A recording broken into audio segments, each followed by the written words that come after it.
Lorsqu'on travaille sur l'état de santé des populations, le dispensaire dans les zones reculées comme Ouidou est un endroit stratégique. C'est notre rôle de soigner les gens en mauvaise santé sans perdre de vue notre travail de chercheur, celui de recueillir des informations et de les analyser scientifiquement. L'ensemble de ces données biomédicales permet de connaître l'état sanitaire de la population.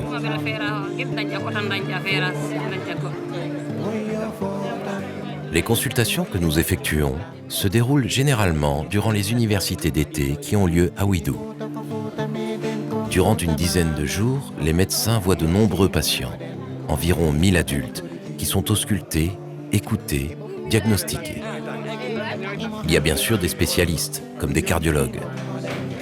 Des biométriciens mesurent les variables biologiques, comme la taille et le poids, la tension artérielle et la glycémie.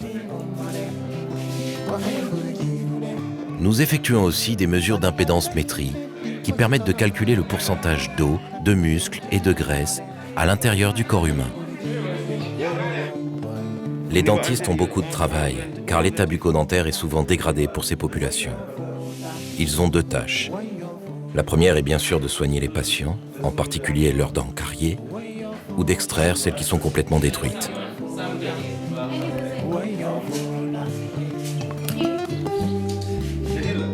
La seconde tâche est de dresser un état sanitaire bucco-dentaire en faisant de l'épidémiologie odontologique. Des pédiatres examinent un nombre important d'enfants, aux alentours de 500, qui souffrent souvent de malnutrition ou de diarrhée.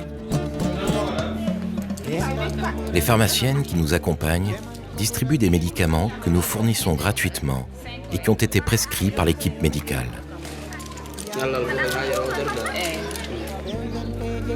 Nous essayons par ailleurs de réfléchir autour du concept d'écologie de la santé, en croisant à la fois les données sur les maladies transmissibles à vecteurs, comme le paludisme, et celles sur les maladies chroniques non transmissibles, comme le diabète ou les maladies cardiovasculaires. Ces dernières pathologies commencent à devenir importantes et elles résultent d'un changement de mode de vie.